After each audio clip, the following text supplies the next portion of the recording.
Auto layout Figma का सबसे powerful और इंटरेस्टिंग टूल। वो लोग जिनको नहीं पता ऑटो लेआउट क्या होता है, तो ऑटो लेआउट आपके डिज़ाइंस को रिस्पॉन्सिव बनाता है। अगर आप चाहते हैं कि आपका जो डेस्कटॉप वर्जन है वो टैबलेट और मोबाइल या किसी भी डिवाइस के लिए रिस्पॉन्सिव हो, तो आप अपने डिज़ाइन को ऑटो लेआउट में डिज़ाइन करते हैं। तो अब ये होता है, ये काम कैसे करता है, तो हम इस वीडियो में बेसिक टू एडवांस लेवल सीखेंगे और उसके बाद हम एक रियल लाइफ प्रोजेक्ट भी हैंडल करेंगे कि आप किस तरह से अपने डेस्कटॉप को मोबाइल और टैबलेट के लिए रिस्पॉन्सिव बना सकते हैं। तो चलते हैं इस वीडियो में।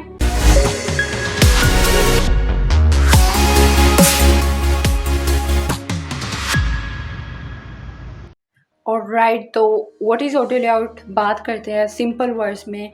जब आप अपने डिज़ाइन को डिफरेंट डिवाइसेस के लिए, डेस्कटॉप, मोबाइल, टैबलेट, इन डिवाइसेस के लिए रिस्पॉन्सिव बनाना चाहते हैं, तो आप ऑटो लेआउट यूज़ करते हैं। ये बहुत ज़्यादा आपके डिज़ाइन को सिंपल कर देता है और इजी टू यूज़, और सबसे ज़्यादा ये तब हेल्प करता है जब आप एक कॉम्प्लेक्स डिज़ाइन पे काम कर रहे होते हो और आपने एक डिज़ाइन को डिफरेंट डिवाइसेस के लिए रिस्पॉन्सिव बनाना होता है।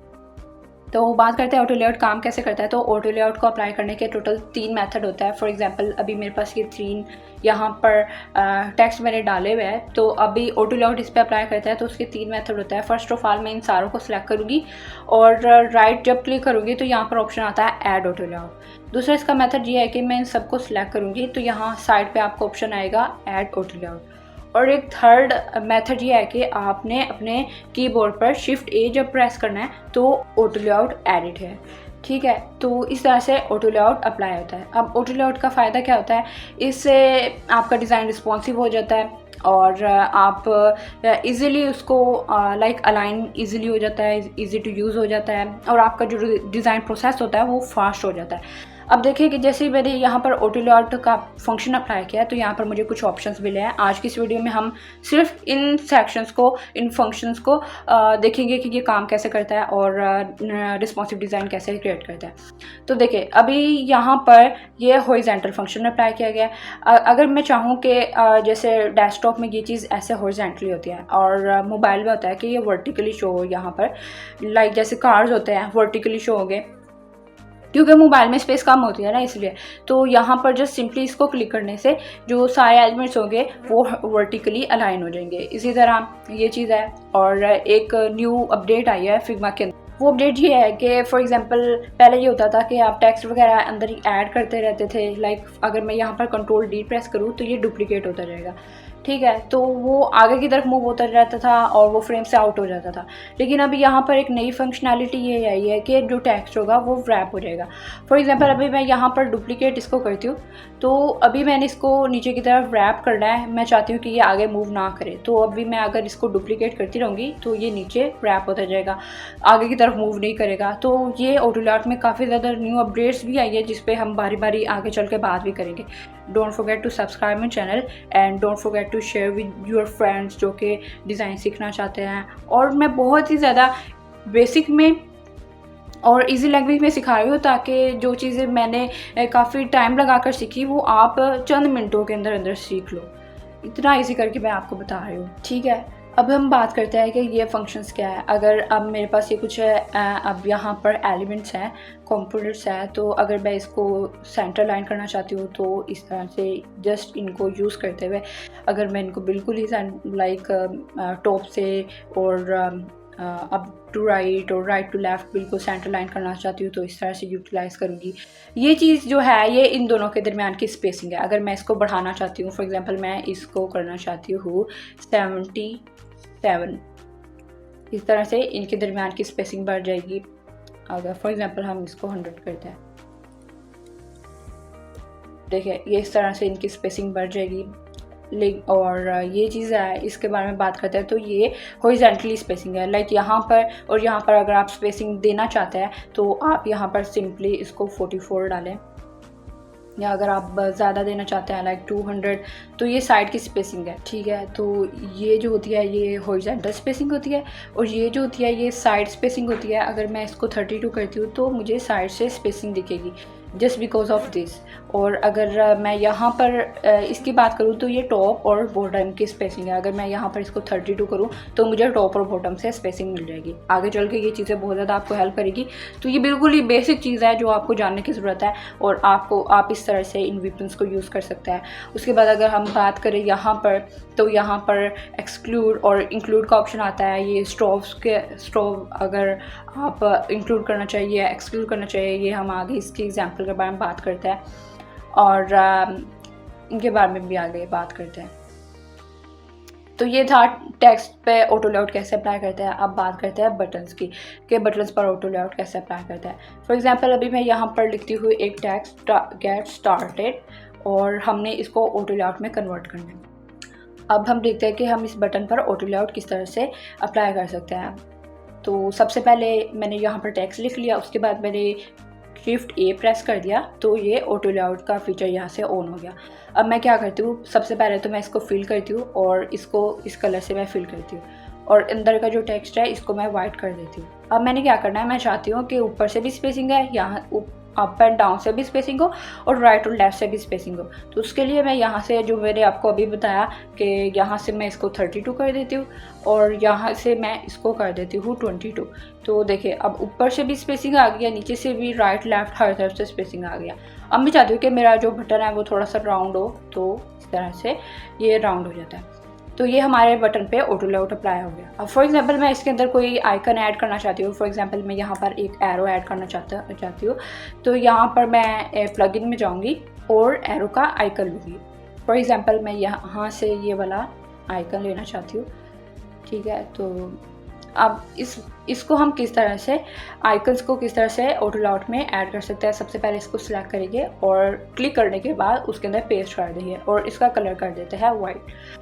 अब फॉर एग्जांपल मुझे इन दोनों के दरम्यान में स्पेसिंग चाहिए, तो मैं यहाँ पर जाऊँगी और इस फीचर से मैं इनके दरम्यान में स्पेसिंग को बढ़ा दूँगी। अगर मैंने काम करना हो तो इस तरह से आप कर सकते हैं, ठीक है। तो आप आप आइकन्स भी यूज़ कर सकते हैं। फॉर एग्जांपल आपका कभी बार क्लाइंट कहता है नहीं एरो यहाँ पर नहीं होना चाहिए था, मुझे तो पीछे चाहिए, तो आप सिंपली इनको ड्रैग ड्रॉप करके और अपने डिज़ाइन प्रोसेस को ईजी कर सकते हैं। अब एज़ कम्पेयर टू दिस, अगर आप वैसे ही काम कर रहे होते हैं ऑटो लेआउट से बाहर, तो पहले आप इसको उठाते, यहाँ पर करते, उसके बाद में इन दोनों के दरमियान की स्पेसिंग को मैनेज करते, उसके बाद इनको अलाइन करते, तो वो ज़्यादा टाइम ले जाता है as compare to auto layout. तो आपका जो प्रोसेस होता है, डिज़ाइन प्रोसेस होता है, वो फास्ट हो जाता है और बहुत ईजी हो जाता है। तो इस तरह से आप अपने बटन्स पर ऑटो लेआउट अप्लाई कर सकते हैं। अब आगे बात करते हैं कि जो पीछे आपने देखा इंक्लूड और एक्सक्लूड का ऑप्शन आ रहा था ऑटो लेआउट के अंदर, तो वो कैसे काम करता है। वो आपकी स्पेसिंग को मेंटेन करता है। फॉर एग्जांपल यहाँ पर आपने 3 टैग्स ऐड किया है और आप चाहते हो कि ये चीज़ इंक्लूड और एक्सक्लूड हो, आप स्टोव अप्लाई करने वाले हो अपने कार्ड के ऊपर, तो वो इंक्लूड होगा, एक्सक्लूड होगा, स्पेसिंग को कैसे मैनेज करेंगे, तो उसके लिए वो फीचर बहुत ज़्यादा हेल्प करता है। अभी मैं यहाँ पर 3 कर देती हूँ और इनको क्या कर देती हूँ, इन सब को सिलेक्ट करके मैं इनको एक तो अलाइन करते हैं। ये क्या हो गया, ठीक है। पहले तो हम इनको अलाइन करते हैं सबको सिलेक्ट करके, उसके बाद आपने शिफ्ट ए प्रेस करना है, तो ये सारा कुछ इस पे ऑटो लेआउट अप्लाई हो गया, ठीक है। अभी अगर मैं चाहूँ कि मैं इस रेक्टेंगल के ऊपर एक स्टोव आए, स्टोव हो ब्लू कलर का, थोड़ा सा बड़ा हो और शो भी हो, मैं करती हूँ 22। अभी इसको जब हम इन 3 डॉट्स पे क्लिक करेंगे तो यहाँ पर इंक्लूड और एक्सक्लूड का फंक्शन शो होगा। तो इंक्लूड और एक्सक्लूड का ये बेसिकली मकसद होता है कि जब आप इस एक एलिमेंट को क्लिक करते हैं और एल्ट की प्रेस करके रखते हैं, तो आपको एक डिस्टेंस फील हो रहा है। तो इसका ये मतलब होता है कि जब आप यहाँ से ऑटो लेआउट में जाकर यहाँ से आपने इंक्लूड किया हुआ है, तो इसका मतलब ये है कि जो आपका स्टोव है ना, और उसका डिस्टेंस इंक्लूड होगा, और जब आप यहाँ पर इसके एक्सक्लूड कर देते हैं तो उसका डिस्टेंस इंक्लूड नहीं होगा। ओवरऑल वो एक रेक्टेंगल की तरह काम करेगा। इधर से मैं इसको सेलेक्ट किया, मैंने Alt की प्रेस की और रेक्टेंगल पे होवर किया, तो देखिए अब यहाँ से भी इसका सारा डिस्टेंस मेजर हो रहा है, यानी कि वो चीज़ भी इसके अंदर इंक्लूड हो गई है। तो एक्सक्लूड और इंक्लूड इस तरह से काम करते हैं, ठीक है। अब एक और फीचर है ऑटो लेआउट का, वो ये कि फॉर एग्जांपल अभी मैं इन तीनों को सिलेक्ट करती हूँ और ये इन तीनों को सिलेक्ट करती हूँ और इस पर Shift A प्रेस करके इनको ऑटो लेआउट में ले आती हूँ। तो जब आप इन 3 डॉट्स पे क्लिक करेंगे तो यहाँ पर लास्ट इन टॉप और फर्स्ट इन टॉप ये चीज़ आ रही है। तो मैं चाहती हूँ कि लास्ट इन टॉप हो इनके ऊपर। जैसे मैं इनको ऐसे एक दूसरे पर ड्रैग करूँगी तो जो फीचर आ रही है वो है लास्ट ऑन टॉप, जो लास्ट है वो टॉप पे है। अभी अगर मैं इसको, तो जो फर्स्ट चीज़ है, जो फर्स्ट कंपोनेंट है वो टॉप पे आ गया। तो ये इसी तरह काम करे। इसी तरह अलाइन टेक्स्ट, बेस लाइन, ये ऐसे ही है। फॉर एग्जांपल ये 2 टेक्स्ट हैं और मैं चाहती हूँ कि एक दूसरे की बेस लाइन के इक्वल आ रहे हो, तो मैंने इनको सबसे पहले ऑटो लेआउट करना है। Shift A प्रेस करूँगी और उसके बाद मैं यहाँ पर जाऊँगी और इस चीज़ को क्लिक कर दूँगी जस्ट कि ये चीज़ें अलाइन रहे एक दूसरे से। ये वाला फीचर तब यूज़ होता है जब आप आइकन्स एक दूसरे के टेक्स्ट के साथ अलाइन करने का ट्राई कर रहे हो, लेकिन वो टाइम ले रहा हो और आप उसको फास्ट करना चाहते हैं, तो आप ऑटो लेआउट को यूज़ कर सकते हैं, ठीक है। इसी तरह हम कॉन्स्टेंट्स और रिसाइजिंग की बात करते हैं, तो ऑटो लेआउट यहाँ पर आपको इस तरह से हेल्प करता है। It help you to define how your element should look when their size is change. For example अब ये ऑटो लेआउट बात करता है कि जब लार्ज अमाउंट में टेक्स्ट होता है तो वो किस तरह से काम करता है। तो देखिए कि ये किस तरह से टेक्स्ट रिस्पॉन्सिव हो रहा है। अभी हम ये चीज़ बना के देखते हैं। फॉर एग्जांपल यहाँ पर एक रेक्टेंगल मैं यहाँ पर बनाती हूँ और इसके अंदर हम अब कॉन्स्टेंट्स वगैरह के बारे में बात करते हैं और ये हमारे पास टेक्स्ट है। अभी आप देखें कि अगर मैं इन दोनों को ऑटो लेआउट अप्लाई के बगैर ही देखूँ तो अभी इस पर कोई ऑटो लेआउट अप्लाई नहीं हुआ। अभी मैं इस पर Shift A करती हूँ और इसके बाद इनको ड्रैग करती हूँ तो ये एक दूसरे के अंदर जा रहे हैं, दोनों ओवरलैप कर रहे हैं, जो कि ठीक नहीं है, ठीक है। अब यहाँ पर देखिए जैसे मैंने इन दोनों को सिलेक्ट करके ऑटो लेआउट अप्लाई किया है तो यहाँ पर आपको कॉन्स्टेंट्स दिख रहे हैं। अब हम बात करते हैं कि कॉन्स्टेंट्स काम कैसे करते हैं। अब कॉन्स्टेंट्स काम इस तरह से करते हैं कि फॉर एग्जांपल अब ये टेक्स्ट है और मैं ये चाहती हूँ कि ये लाइक लेफ़्ट से ये लाइक लेफ़्ट की तरफ यहाँ पर फिक्स रहे और टॉप से भी ये फिक्स रहे, ठीक है। लेकिन ये एक दूसरे के अंदर घुसे ना, उसके लिए यहाँ पर आपको यहाँ पर इसके कुछ फीचर्स दिख रहे हैं, इनके साथ आपने खेलना है, ठीक है। इनके साथ ऐसे खिलवाड़ करना है आपने। यहाँ पर जैसे फिक्स दिख रहा है, यहाँ पर आपने इसको हक कंटेंट कर देना है, ठीक है, कि ये हक कंटेंट करे। और उसके बाद आपने लाइक ये जो टेक्स्ट है ये यहाँ पर फिक्स है ना, इसको आपने फिल कंटेनर कर देना है।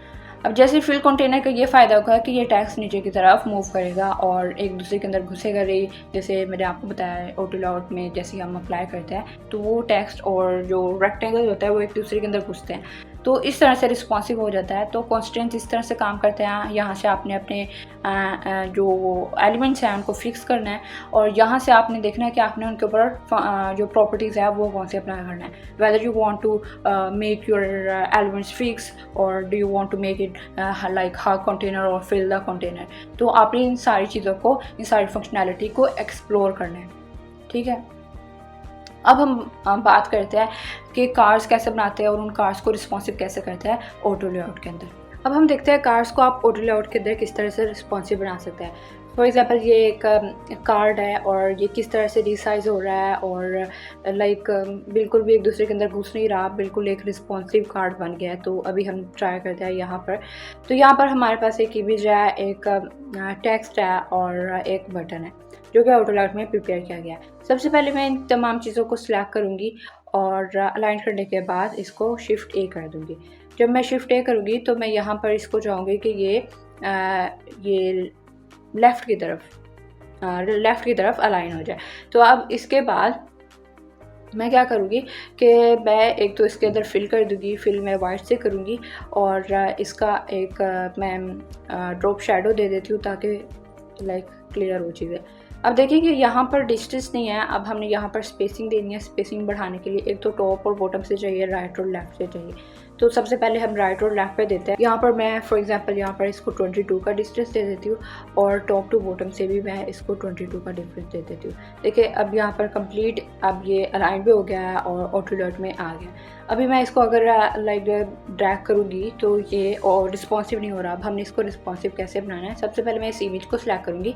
यहाँ पर आपको फिक्स दिख रहा है तो मैं इसको फिल कंटेनर कर देती हूँ कि मैं अगर इसको अगर ड्रैग भी करूँ ना तो ये फिल ही रहे, ठीक है। उसके बाद अब मैं बात करते हैं टेक्स्ट की, तो इसको कैसे रिस्पॉन्सिव बनाना है। तो सबसे पहले इसको मैं पीछे कर देती हूँ और मैं अगर इसको कहूँ कि फिल कंटेनर, कि इसने कंटेनर के जैसे मर्ज़ी मैं उसको उसका हुलिया बेशक मैं जैसे मर्ज़ी भी करूँ तो उसने उसी के अंदर ही रहना है। लाइक जब आप एक वाटर को बोतल के अंदर डालता है तो वो जो वाटर होता है वो उस बोतल के अकॉर्डिंग ढल जाता है, लाइक उस कंटेनर के अकॉर्डिंग फिल हो जाता है। तो सेम सीन ऐसे ही है। अब देखिए अब ये कम्प्लीटली रिस्पॉन्सिव हो गया है। मैं जैसे इसको ड्रैग करूँ अब ये कम्प्लीट रिस्पॉन्सिव कार्ड बन चुका। अब एक और मेरे पास जो कंडीशन है वो ये है कि देखिए यहाँ पर इमेज का जो है डिस्टेंस लाइक साइड से डिस्टेंस वो नहीं है, इमेज बिल्कुल फुल है, लेकिन जो टेक्स्ट और बटन है उसके टॉप और बॉटम से और राइट और लेफ्ट से थोड़ा डिस्टेंस है। तो हम ये कैसे कर सकते हैं। इसके अलावा यहाँ पर देखिए एक जो आइकन है वो ओवरलैप कर रहा है और ऑटो लॉट के अंदर ही, तो ये ओवरलैपिंग वाला सिस्टम कैसे होता है। तो फॉर एग्जाम्पल अभी मैं यहाँ से इमेज ड्रैग कर लेती हूँ और ये जो बटन है इसको सिलेक्ट कर लेती हूँ, इसको नीचे ले आता है।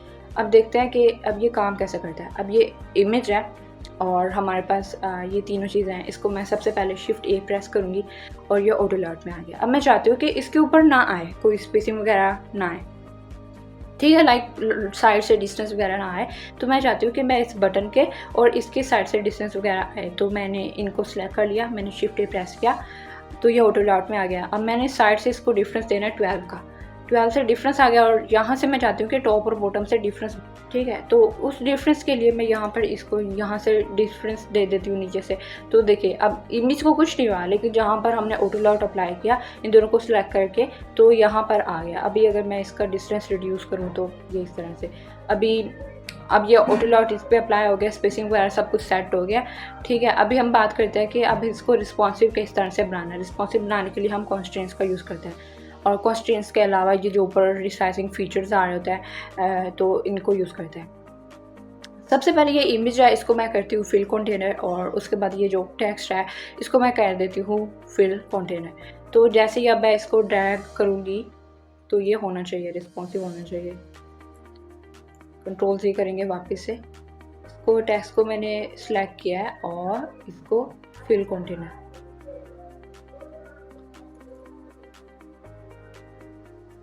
तो अब जैसे ही मैं इसको ड्रैग करी हूँ तो ये हमारा कार्ड भी अभी आप ये देखें कि ये जो कार्ड्स है ये रिस्पॉन्सिव तो हो गए हैं। अभी फॉर एग्जांपल अगर मैं यहाँ पर कोई आइकन डालना चाहती हूँ इस इमेज के ऊपर तो वो किस तरह से इसके ऊपर ओवरलैप करेगा। देखिए ओवरलैप करने के लिए सबसे पहले मैंने इस आइकन को सिलेक्ट करना है। ये फजूल की स्पेसिंग ले रहा है जिसकी वजह से ये अच्छा ले रहा है। तो यहाँ पर मैं इस आइकन को सिलेक्ट करूँगी। यहाँ पर एब्सोल्यूट पोजीशन का आपको एक ऑप्शन दिख रहा है, आपने इसको प्रेस करना है तो ये ओवरलैप करेगा और आप जहाँ चाहे इस आइकन को फिक्स कर सकते हैं। अगर इसकी जगह अगर यहाँ पर आप कुछ कोई और आइकन यूज़ करना चाहते हैं। बस बताने का मकसद ये है कि एब्सोल्यूट जो पोजीशनिंग है वो इस तरह से काम करती है फिग्मा के अंदर, फिग्मा ऑटो लेआउट के अंदर। अब बात करते हैं कि आप किस तरह से अपने फॉर्म को रिस्पॉन्सिव बना सकते हैं ऑटो लेआउट के अंदर। देखिए हम बिल्कुल बेसिक से स्टार्ट हुए थे और अब हम रियल लाइफ एग्जांपल की तरफ आ गए हैं, किस तरह से आप रियल लाइफ डिज़ाइंस को रिस्पॉन्सिव में कन्वर्ट कर सकते हैं with the help of auto layout. ठीक है, तो अभी देखिए हमारे पास ये कुछ चीज़ें हैं जिसके अंदर है contact us, get in touch और एक बॉडी टेक्स्ट है, उसके बाद कुछ फील्ड्स हैं और एक सिटी है। सबसे पहले मैं इन सबको सिलेक्ट करूँगी और शिफ्ट ए प्रेस कर दूँगी। जब मैं शिफ्ट ए प्रेस करूँगी तो ऑटोमेटिकली दरमियान की जो स्पेसिंग है खुद ही फिक्स हो जाएगी। अब देखिए अभी फॉर एग्जांपल अब मैं इसके पीछे से एक बैकग्राउंड देना चाहती हूँ, उसको जो फील्ड है वो उसको थोड़ा सा लाइट कर देता है, या अगर आप वाइट चाहते हैं तो वाइट भी कर सकता है। इफेक्ट में मैं इसका ड्रॉप शेडो देती हूँ, ड्रॉप शेडो मैं थोड़ा हैवी कर देती हूँ ताकि दिखे आपको सही तरह से। चलो इसको वाइट कर देता है और इसका जो रेडियस है वो 22 में कर देती हूँ। अब ये साइड से डिस्टेंस मैंने मेंटेन करना है तो यहाँ से डिस्टेंस मैं 22 कर देती हूँ और ऊपर और नीचे से भी मैं 22 का डिस्टेंस कर देती हूँ। तो हमारे पास ये एक फॉर्म आ गया। अब देखते हैं कि हम इसको रिस्पॉन्सिव किस तरह से बनाना है। देखिए ये अभी मूव नहीं कर रहा। अब इसके ऊपर कॉन्स्टेंट्स और उसकी साइजिंग फीचर्स है वो अप्लाई करेंगे इसको रिस्पॉन्सिव। तो उसके लिए सबसे पहले ये टेक्स्ट देखे, इसको हम कर देते हैं फिल कंटेनर। इस टेक्स्ट को भी फिल कंटेनर कर देता है, इस टेक्स्ट को भी फिल कंटेनर कर देता है। उसके बाद ये फील्ड है, इसको भी हम फिल कंटेनर कर देता है, और ये फील्ड है, इसको भी फिल कंटेनर। ये जो चीज़ है इसको भी हम कर देते हैं, ये फिल कंटेनर ऑलरेडी है और ये भी फिक्स है तो इसको फिल कंटेनर कर देते हैं। अब इसको ड्रैग करके देखते हैं तो ये चीज़ काम नहीं कर रही, इसको भी हम कर देते हैं, फिक्स्ड है तो फिल कंटेनर कर देते हैं। अब देखते हैं, अभी देखिए कि हमारा जो फोब है ये बिल्कुल ही रिस्पॉन्सिव बन के, आप इसको जिस तरह से रिसाइज करना चाहें तो ये रिसाइज हो रही है। तो ये था ऑटो लेआउट। इसकी कंप्लीट जो फाइल है ये आपको नीचे डिस्क्रिप्शन में मिल जाएगी। आप अगर इसको प्रैक्टिस करना चाहें तो आप यहाँ से देख के इसको प्रैक्टिस कर सकते हैं। तो ऑटो लेआउट बहुत ज़्यादा इजी है, एक्सजी में थोड़ा कॉम्प्लेक्स है, लेकिन फिग्मा में इसकी जो अपडेट्स, लेकिन वो आगे चल के हम बात करेंगे, ठीक है। उसके बाद हम अभी नेक्स्ट वीडियो में हमने क्या करना है, नेक्स्ट वीडियो में हमने जाना है यहाँ पर यूट्यूब पे जाएंगे हम, ठीक है। और यूट्यूब का जो मेन इंटरफेस है डैशबोर्ड का, हम उसको ऑटो लेआउट में कन्वर्ट करेंगे। तो आपने नेक्स्ट वीडियो स्किप नहीं कर दी। हमने ये सारा जो इंटरफेस है, यहाँ पर टैब है, इसको हम पहले ऑटो लेआउट में बनाएंगे। देन यहाँ पर कंपोनेंट्स हैं, इसको ऑटो लेआउट में कन्वर्ट करके उसको रीसाइज करेंगे, उसको टैबलेट फॉर्म में और मोबाइल वर्जन में भी बना के देखेंगे कि हम किस तरह से रियल लाइफ एग्जाम्पल्स को ऑटो लेआउट में कन्वर्ट कर सकते हैं। So don't forget to subscribe my channel and ताकि आपको अपडेट्स मिलते रहे। And don't forget to share with your friends who want to learn UX and UI design. और आपका कोई क्वेश्चन हो, कोई क्यूरी हो तो आप नीचे कमेंट्स में पूछ सकते हैं, या आप मुझे इंस्टाग्राम पे मैसेज कर सकते हैं। I am always available to help you out. And मिलते हैं नेक्स्ट वीडियो में, तब तक के लिए keep learning, keep going and keep practising.